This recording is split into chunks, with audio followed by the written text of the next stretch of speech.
स्वागत है आपका आपके अपने YouTube चैनल सरस्वती ज्ञानधारा पर। कक्षा 11 की जीव विज्ञान में जैविक अणु चैप्टर चल रहा है और ये आज उसका छठा पार्ट होगा। पिछले वीडियो में हमने आपको पॉलीसेकेराइड्स और पॉलीसेकेराइड्स का वर्गीकरण ये आपको हमने पढ़ा दिया था। आज हम लोग पढ़ेंगे कि पॉलीसेकेराइड्स के कुछ एग्जाम्पल्स, ठीक है। तो पॉलीसेकेराइड्स के एग्जाम्पल में भी कल हमने बताया था आपको पिछले वीडियो में कि होमोपॉलीसेकेराइड्स और हेटेरोपॉलीसेकेराइड्स जो होते हैं, तो होमोपॉलीसेकेराइड्स और हेटेरोपॉलीसेकेराइड्स बाद में फर्दर क्लासिफिकेशन जो उसका हुआ तो उसमें बताया था कि संचयात्मक और संरचनात्मक दो प्रकार के पॉलीसेकेराइड्स होते हैं। संचयात्मक पॉलीसेकेराइड्स के कुछ एग्जाम्पल्स आज हम लोग पढ़ेंगे, जैसे कि स्टार्च है, ग्लाइकोजन है, इन्यूलिन है। ये तीन प्रकार के जो आपके कार्बोहाइड्रेट है ये मुख्य संचयात्मक कार्बोहाइड्रेट होते हैं। तो पहला जो आपका है उसको बोलते हैं मंड, या इसी को अंग्रेजी में कहते हैं स्टार्च, ठीक है। इसके बारे में देख लें कि मंड पादपों का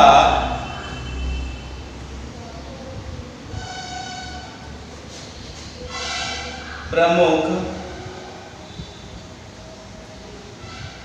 संचयात्मक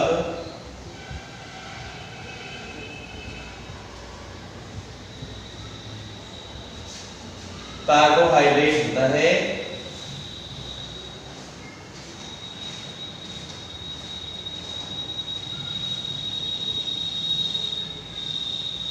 कार्बोहाइड्रेट होता है, ठीक है। ये आपका पादपों का प्रमुख संचयात्मक कार्बोहाइड्रेट है। अर्थात ये कह सकते हैं कि पादपों का जो संचित भोज्य पदार्थ होता है वो स्टार्च यानी मंड के रूप में ही संचित होता है। पादप क्या करते हैं, पौधे क्या करते हैं कि पौधे प्रत्यक्ष रूप से अपनी ऊर्जा के लिए सूर्य पर निर्भर करते हैं। ये सूर्य के प्रकाश की उपस्थिति में अपने भोजन का निर्माण करते हैं।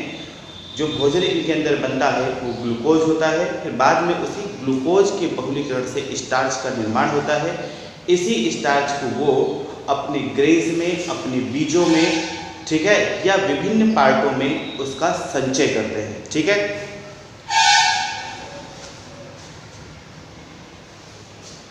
प्रमुख कार्बोहाइड्रेट होता है, अतः मनुष्य एवं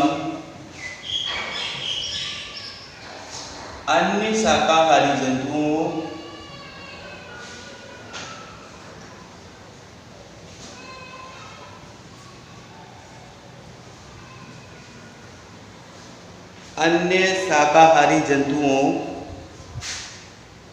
के लिए यह प्रमुख पोषक पदार्थ होता है।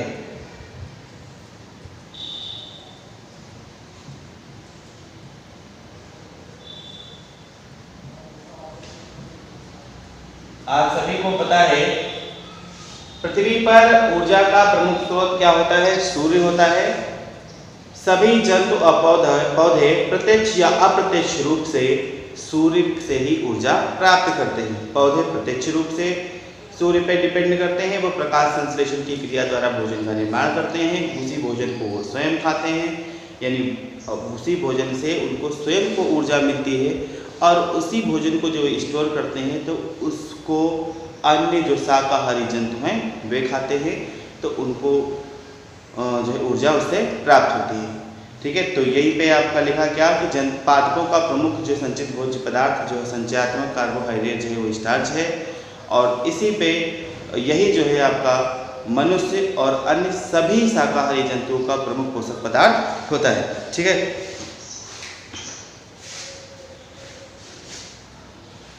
स्टार्च का निर्माण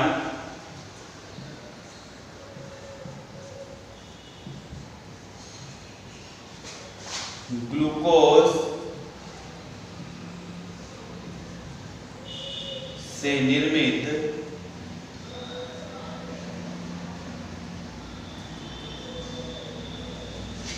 स्टार्च का निर्माण ग्लूकोज से निर्मित दो प्रकार के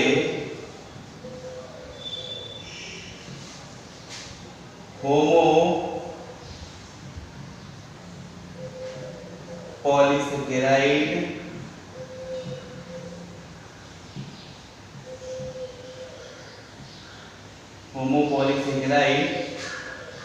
एमाइलोज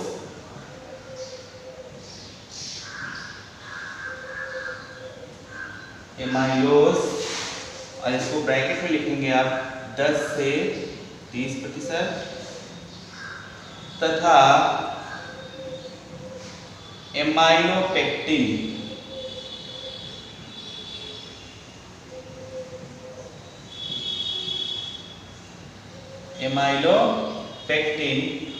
और इसको लिखेंगे आप 70 से 90%।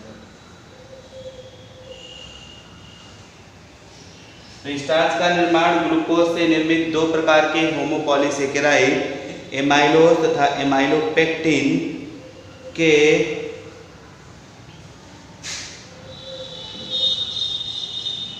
अणुओं के परस्पर संयोजन से होता है।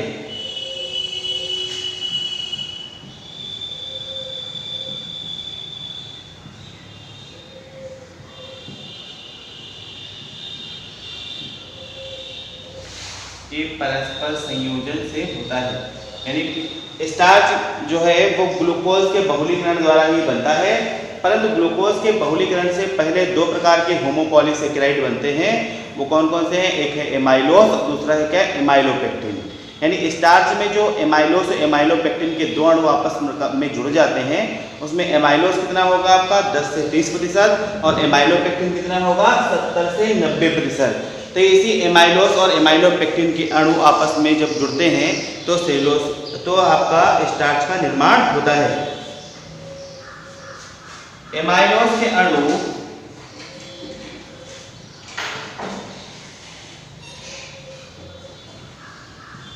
एमाइलोज के अणु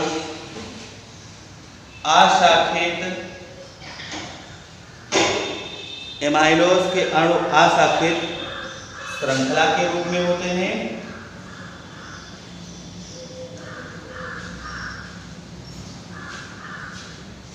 श्रृंखला के रूप में होते हैं जो स्प्रिंग की भांति कुंडलित होते हैं।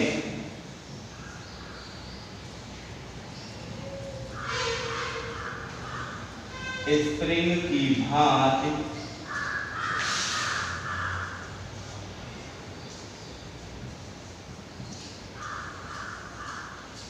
कुंडलित होते हैं। ठीक है, एमाइलोज के अणु कैसे हैं? आपके अशाखित हैं, श्रृंखला के रूप में होंगे और कैसे होते हैं? कुंडलित होते हैं। जबकि एमाइलोपेक्टिन के अणु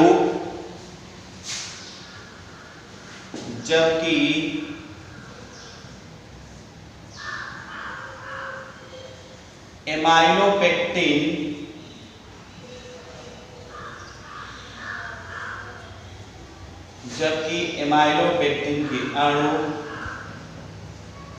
अभी आपको बताया कि एमाइलोज के अणु कैसे होते हैं? अशाखित होते हैं। ठीक है, जबकि एमाइलोपेक्टिन के अणु शाखित और संकेंद्रीय रूप से कुंडलित होते हैं।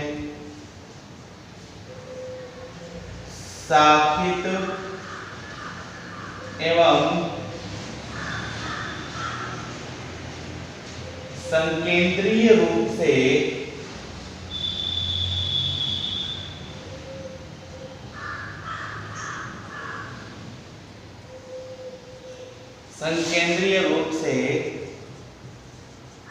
कुंडलित होते हैं। आपको यहाँ याद रखना है कि एमाइलोज के अणु कैसे हैं? आपके अशाखित हैं जो स्प्रिंग के बाद कुंडलित होते हैं, जबकि एमाइलोपेक्टिन के अणु शाखित होते हैं और संकेंद्रीय रूप से कुंडलित होते हैं। तो इतना आपको याद रखना है। ठीक है, एमाइलोज तथा एमाइलोपेक्टिन के अणु एमाइलोज तथा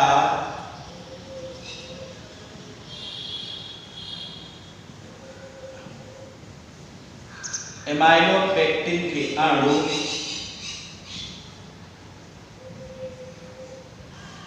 एमाइलोज तथा एमाइलोपेक्टिन के अणु समूहों में एकत्रित होकर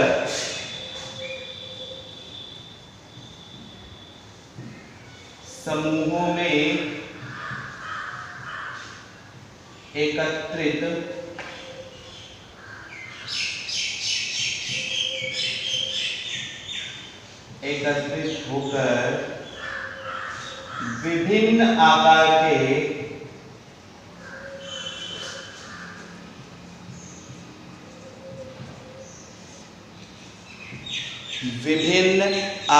के मंडकण बना लेते हैं।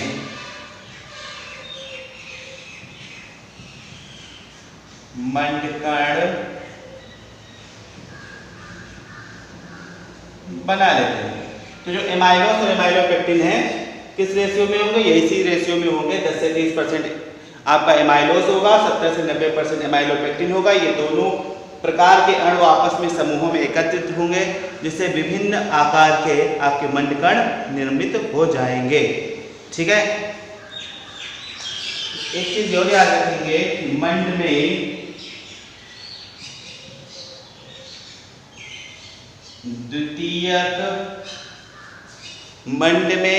द्वितीयक कुंडलीदार संरचना पाई जाती है।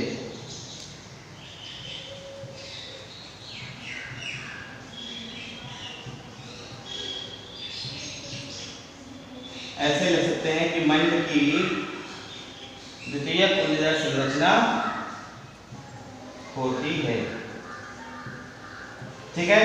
और आपका मंड कहाँ पाया जाता है? जितने भी आपके अनाज हैं, चाहे वो गेहूं हो, चाहे वो मक्का हो, चाहे वो चावल हो, सब में आपका क्या होता है? स्टार्च ही आपका प्रेजेंट होता है। क्लियर? तो ये आपका स्टार्च हो गया। आपका दूसरा एग्जाम्पल अगर देखेंगे संचयात्मक प्रोटीन कार्बोहाइड्रेट का, तो वो है आपका ग्लाइकोजन।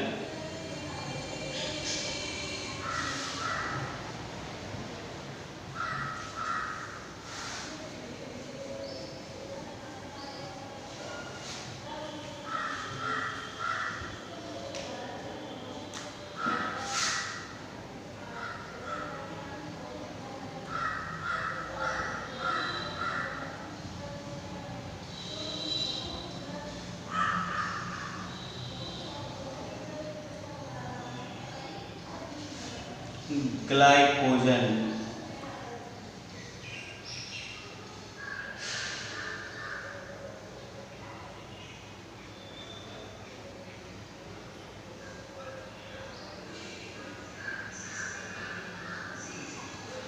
ग्लाइकोजन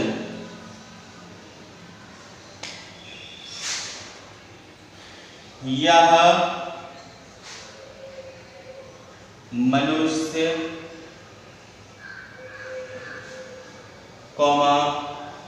कवकों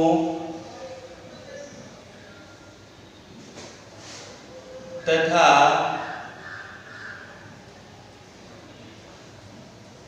नीले हरे शैवालों ब्लू ग्रीन एल्गी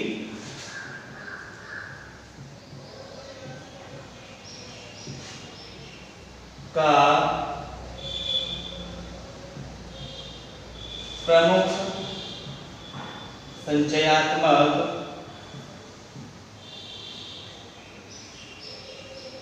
संचयात्मक कार्बोहाइड्रेट होता है।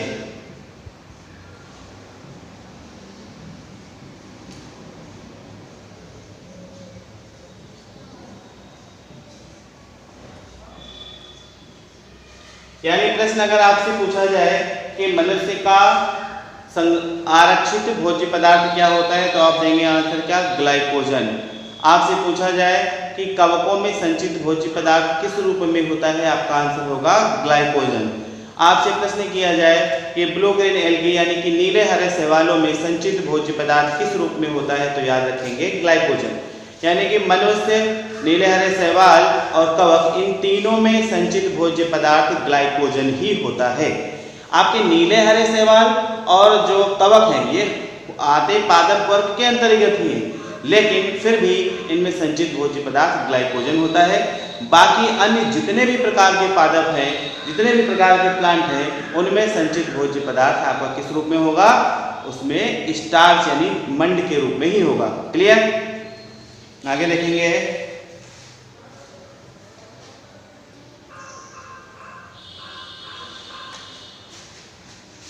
इसे मतलब ग्लाइकोजन को इसे आरक्षित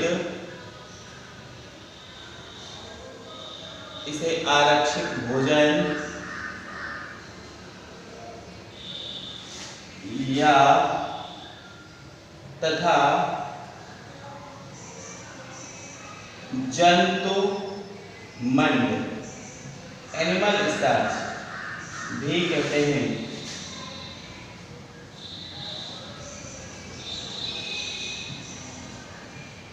ठीक है, क्योंकि ये रिजर्व फूड मटेरियल है, इसे आरक्षित भोजन, रिजर्व फूड मटेरियल या फिर एनिमल स्टार्च जंतु मंड भी कहते हैं। क्लियर? याद रखेंगे यहां से ये भी। ठीक है,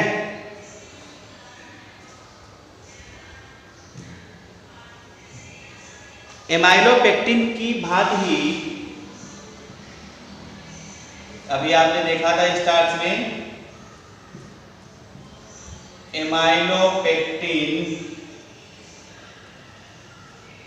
की भांति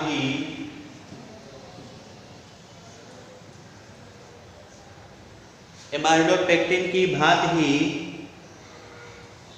इसके अणु बड़े बड़े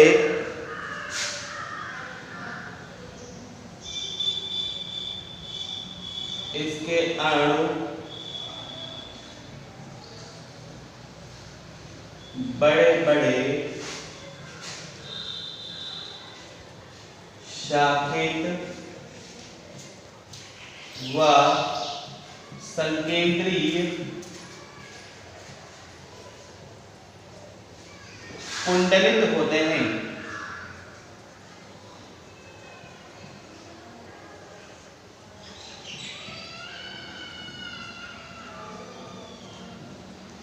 जैसे एमाइलोपेक्टिन के अणु क्या थे? बड़े थे, शाखित थे व संकेंद्रीय कुंडलित होते थे, वैसे ही ग्लाइकोजन के अणु शाखित होंगे, बड़े होंगे और संकेंद्रीय रूप से कुंडलित होंगे। ठीक है, कशेरुकी जंतुओं में ऐसे जंतु जिनमें कशेरुक दंड पाया जाता है कशेरुकी कहते हैं। तो कशेरुकी जंतुओं में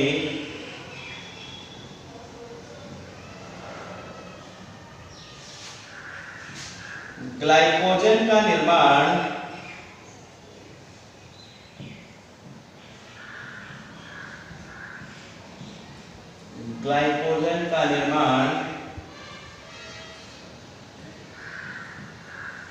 ग्लूकोज से यकृत कोशिकाओं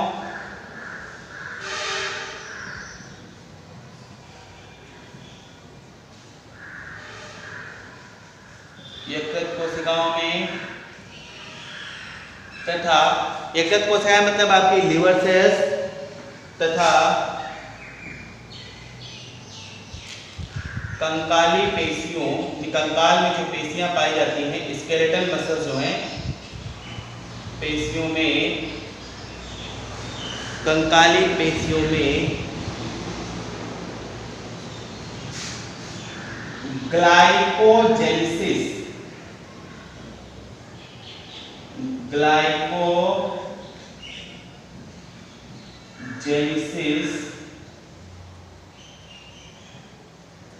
क्रिया द्वारा होता है।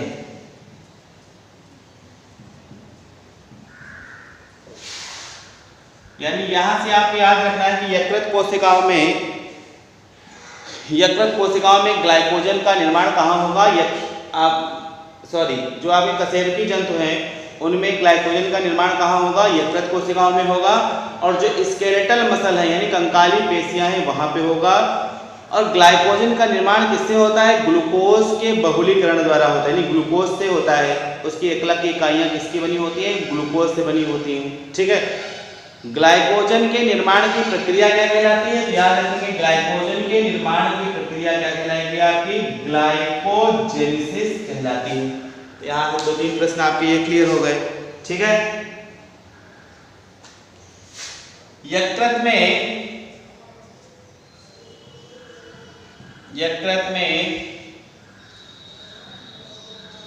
लगभग 100 ग्राम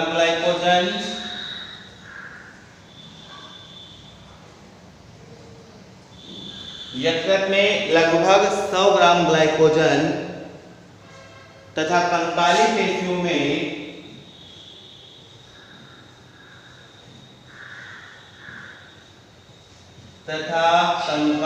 पेशियों में लगभग 300 ग्राम ग्लाइकोजन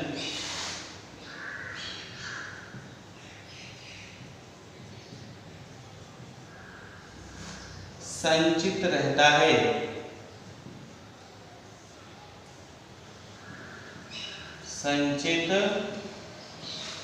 है।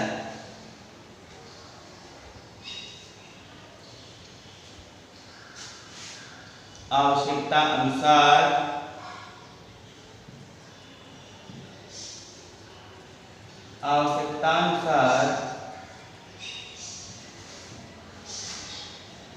ग्लाइकोजन का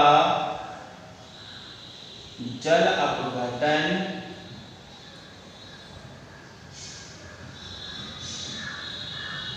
अर्थात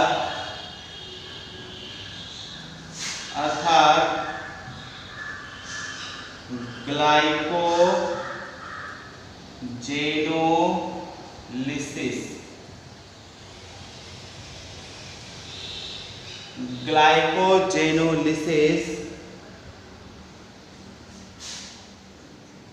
होता है,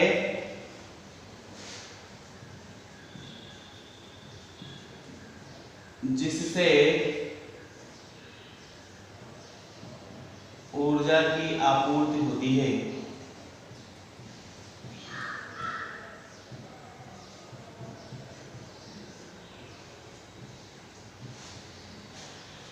जो हम भोजन करते हैं उस भोजन में जो अधिक मात्रा में ग्लूकोज होता है, उस ग्लूकोज को हमारी यकृत कोशिकाएं और कंकाली पेशियां जो हैं उस ग्लूकोज को आपकी ग्लाइकोजेनेसिस की क्रिया के द्वारा ग्लाइकोजन में बदल देती हैं। यह ग्लाइकोजन आपकी यकृत कोशिकाओं में और कंकाली पेशियों में स्टोर हो जाता है आवश्यकता अनुसार। यानी आवश्यकता कब लगेगी? जब हम भोजन नहीं खा रहे हैं तो हमें ऊर्जा की तो आवश्यकता है ही है, तो उस समय क्या होगा कि यही जो आपका ग्लाइकोजन यकृत कोशिकाओं में और कंकाली पेशियों में जो स्टोर है, जो संचित है, इसका क्या होगा? जल अपघटन होगा। जल अपघटन या दूसरे इसके क्या नाम देंगे इसको? ग्लाइकोजेनोलिसिस। इस ग्लाइकोजेनोलिसिस के द्वारा वो ग्लाइकोजन फिर से ग्लूकोज में बदल जाएगा और फिर से उसके ऑक्सीकरण के द्वारा ऊर्जा मुक्त होगी। ठीक है, विषम परिस्थितियों में जब हमें भोजन नहीं मिल पाता है तो ऐसा नहीं है कि भोजन के अभाव में हम मर जाते हैं, उस समय यही ग्लाइकोजन हमें ऊर्जा प्रदान करता है। तो इतना आप लोग याद रखेंगे कि ग्लूकोजेनेसिस की प्रक्रिया ग्लाइकोजेनेसिस कहलाती है और ग्लाइकोजन से ग्लूकोज के निर्माण की प्रक्रिया आपकी ग्लाइकोजेनोलिसिस कहलाती है। ठीक है, ये क्रियाएं कहाँ पे होती हैं? यकृत कोशिका में और कंकाली पेशियों में। ठीक है, यहाँ से ये भी याद रखेंगे कि यकृत कोशिकाएं और कंकाली पेशियां ही आपका ग्लाइकोजन स्टोर करती हैं। यकृत कोशिकाओं में लगभग 100 ग्राम और कंकाली पेशियों में लगभग 300 ग्राम ग्लाइकोजन स्टोर रहता है। क्लियर?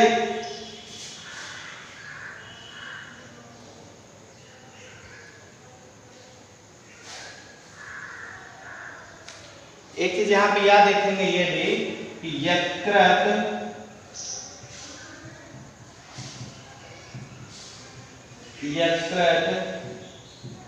कोशिकाओं में संचित ग्लाइकोजन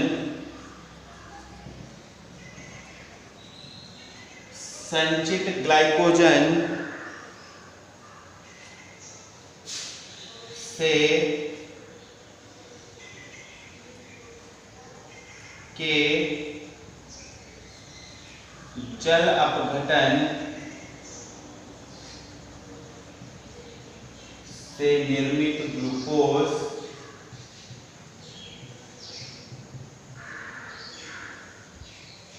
संपूर्ण शरीर को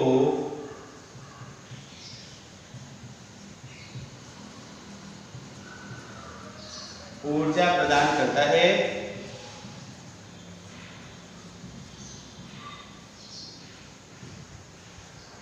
जबकि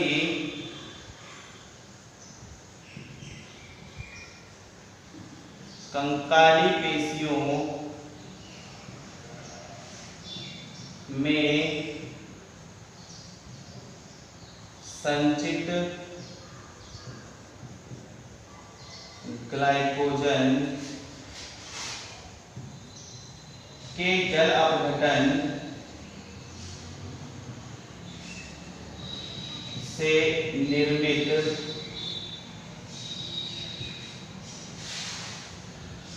ग्लूकोज केवल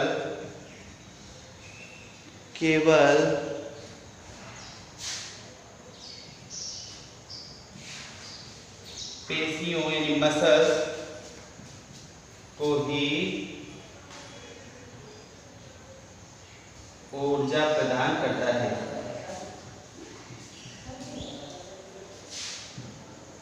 ठीक है, तो यहाँ ये ध्यान रखेंगे कि जो यकृत कोशिकाओं में ग्लाइकोजन स्टोर है उसके जल अपघटन से जो ग्लूकोज बनेगा उसके ऑक्सीकरण से जो ऊर्जा बनेगी वो संपूर्ण शरीर के लिए होगी, लेकिन जो आपकी कंकाली पेशियां हैं, कंकाली पेशियों में जो ग्लाइकोजन स्टोर है उससे जल अपघटन से जो ग्लूकोज बनेगा वो ऑक्सीकृत होकर जो ऊर्जा प्रदान करेगा उस ऊर्जा का उपयोग केवल कंकाली पेशियों के द्वारा ही होगा। तो ये आपका ग्लाइकोजन भी हो गया। तीसरा एग्जाम्पल अब इसके बाद देखते हैं।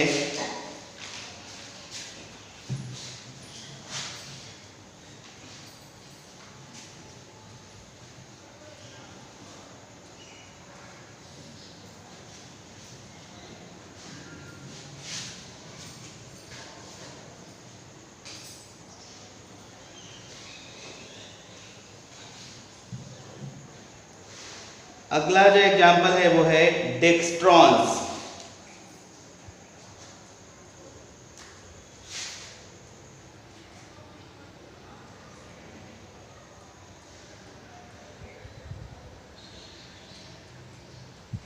डेक्स्ट्रॉन्स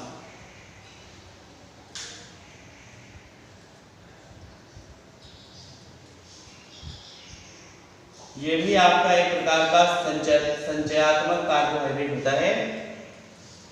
ठीक है, संचयात्मक होता है।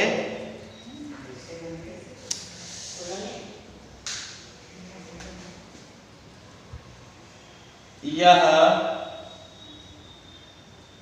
ईस्ट एवं जीवाणुओं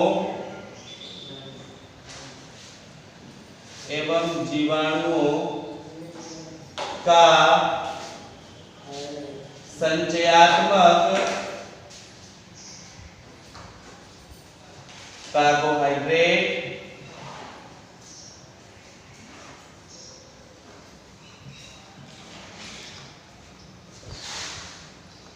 होता है। यानी पूछा जाए कि ईस्ट और जीवाणुओं में किस रूप में आपका भोज्य पदार्थ स्टोर होता है, तो आप याद रखेंगे क्या है, डेक्स्ट्रॉन्स है। ठीक है, डेक्स्ट्रॉन्स है। यहाँ थोड़ा सा स्पेलिंग सही कर लेंगे, DXTRANS, डेक्स्ट्रॉन्स। तो ईस्ट और जीवाणुओं में संचयात्मक कार्बोहाइड्रेट कौन सा होता है, आपका डेक्स्ट्रॉन्स होता है। ठीक है, इसके अणु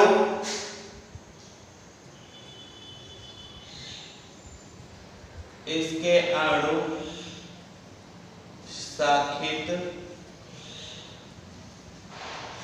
इसके अणु शाखित श्रृंखला के रूप में होते हैं।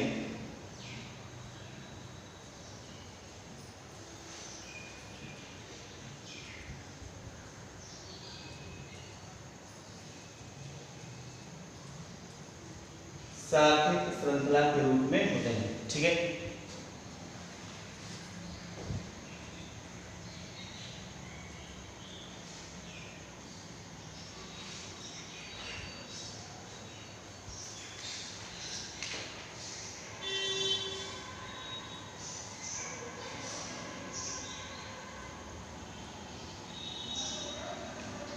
एक पॉइंट इसमें और याद रखेंगे कि मनुष्य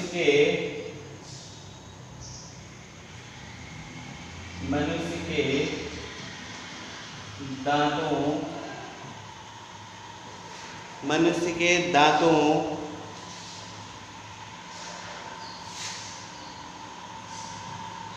पर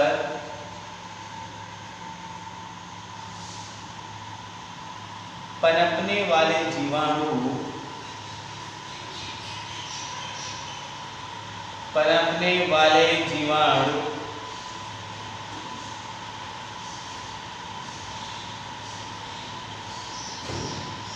डेक्स्ट्रॉन उत्पन्न करते हैं। डेक्स्ट्रॉन्स उत्पन्न करते हैं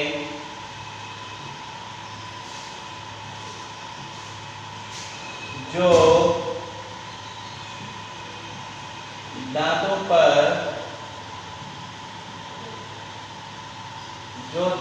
पर एक धब्बे के रूप में होता है।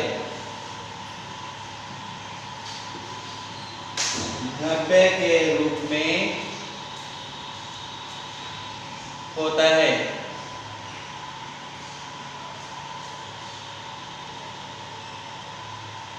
अगला एक इसका और छोटा सा टॉपिक है, एक और है आपका इन्यूलिन।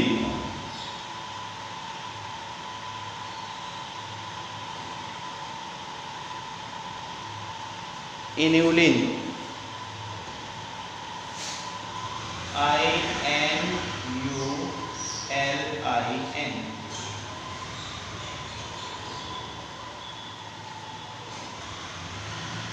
इन्यूलिन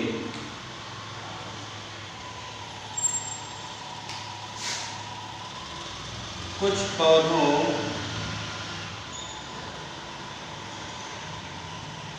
जैसे लहसुन, कुछ पौधे जैसे लहसुन, प्याज,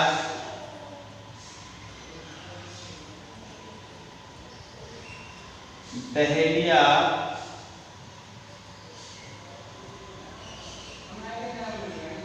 आदि। कुछ पौधे जैसे लहसुन, प्याज, डहेलिया आदि में फ्रक्टोज अणुओं के बहुलीकरण से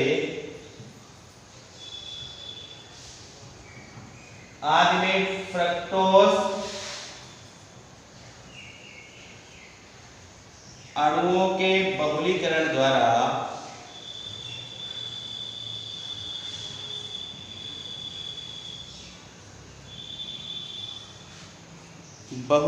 द्वारा इन्यूलिन नामक संचयात्मक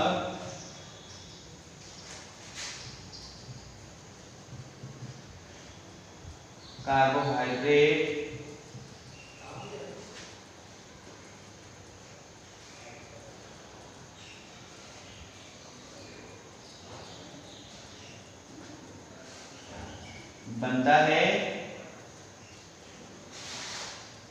बनता है जो इनकी जड़ों में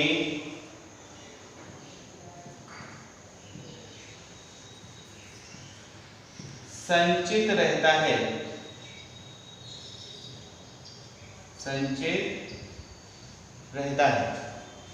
तो इस प्रकार से आपके जितने भी प्रकार के जो एग्जाम्पल थे संचयात्मक कार्बोहाइड्रेट के बारे में, यानी कि संचयात्मक पॉलीसेकेराइड कार्बोहाइड्रेट के बारे में। पहला था आपका क्या, स्टार्च, दूसरा था आपका ग्लाइकोजन, तीसरा था आपका डेक्स्ट्रॉन और चौथा है आपका इन्यूलिन। ये आपके चारों एग्जाम्पल हमने आज आपको बता दिए हैं। इसके बाद जो टॉपिक स्टार्ट होगा वो है क्या, संरचनात्मक कार्बोहाइड्रेट। ये हम अगले वीडियो में आपको पढ़ाएंगे। आज का वीडियो यहीं तक है। आशा है आपको ये वीडियो अच्छे से समझ में आ जाएगा। वीडियो समझ में आ जाए तो वीडियो को लाइक कर देंगे, कमेंट बॉक्स में जा करके कमेंट करके बता भी देंगे कि ये वीडियो आपको कैसा लगा। इस वीडियो को अपने दोस्तों में शेयर भी कर देंगे। और यदि आपने अभी तक इस चैनल को सब्सक्राइब नहीं किया है तो इस चैनल को सब्सक्राइब कर देंगे और बेल आइकन प्रेस कर देंगे, जिससे आपको तुरंत ही नए वीडियो जैसे ही अपलोड हो उसके नोटिफिकेशन आपको प्राप्त हो सके। तो ठीक है, बने रहिए और देखते रहिए सरस्वती ज्ञानधारा। Thank you.